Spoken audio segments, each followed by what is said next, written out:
ఎన్నికలు వచ్చినప్పుడు ఒక అద్భుతం జరుగుతుంది. నిన్నటిదాకా మనల్ని పట్టించుకోని వాళ్ళు సడన్గా మన దగ్గరికి వచ్చి మనల్ని ప్రజలే దేవుళ్ళు అంటారు. కానీ ఇది రాజకీయాల గురించి కాదు, ఇది మన మనస్సు ఎలా పనిచేస్తుంది అనే విషయం గురించి. రాజకీయ నాయకులు మనల్ని మోసం చేయరు, మన లోపల ఉన్న భయాలను వాడుకుంటారు. మనిషి రెండు విషయాలకి చాలా ఈజీగా పడిపోతాడు. ఒకటి భయం, రెండు ఆశ. ఈ రెండింటి మధ్య మన ఓటు ప్రయాణిస్తుంది. ముందుగా ఒక భయాన్ని పుట్టిస్తారు, అవతలి వాళ్ళు వస్తే ప్రమాదం, మన భవిష్యత్తు నాశనం అయిపోతుంది, మన గుర్తింపు పోతుంది అని భయపెడతారు. మెదడుకి భయం పుట్టించినప్పుడు అది ఆలోచించడం మానేస్తుంది. దానికి కేవలం రక్షణ కావాలి. అప్పుడు మనం నిజాన్ని చూడం. ఎవరు మనల్ని కాపాడుతారు అనిపిస్తే దాన్నే ఎంచుకుంటాం. తర్వాత వాళ్ళు వచ్చి మనకు ఒక గుర్తింపు ఇస్తారు. నువ్వు పలానా వర్గం, నీ గౌరవం మాతోనే ఉంటుంది, నువ్వు మావాడివి అని మనల్ని బుజ్జగిస్తారు. ఇందులో అస్సలు లాజిక్ ఉండదు, కేవలం ఎమోషనల్ మ్యానిపులేషన్ మాత్రమే ఉంటుంది.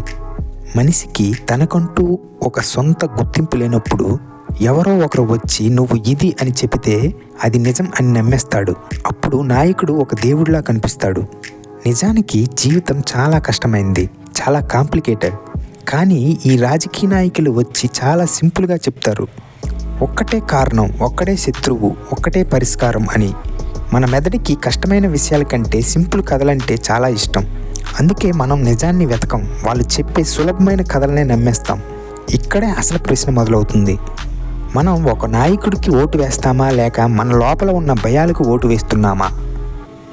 చాలామంది తమ జీవితంలో ఏదో వెలితి ఉంది, దాన్ని రాజకీయాల్లో వెతుకుతుంటారు. ఎవరో వచ్చి నన్ను కాపాడుతారు, ఎవరో వచ్చి నా లైఫ్ మార్చేస్తారు అని అనుకుంటారు. కానీ ఇది బాధ్యత నుండి తప్పించుకోవడం మాత్రమే.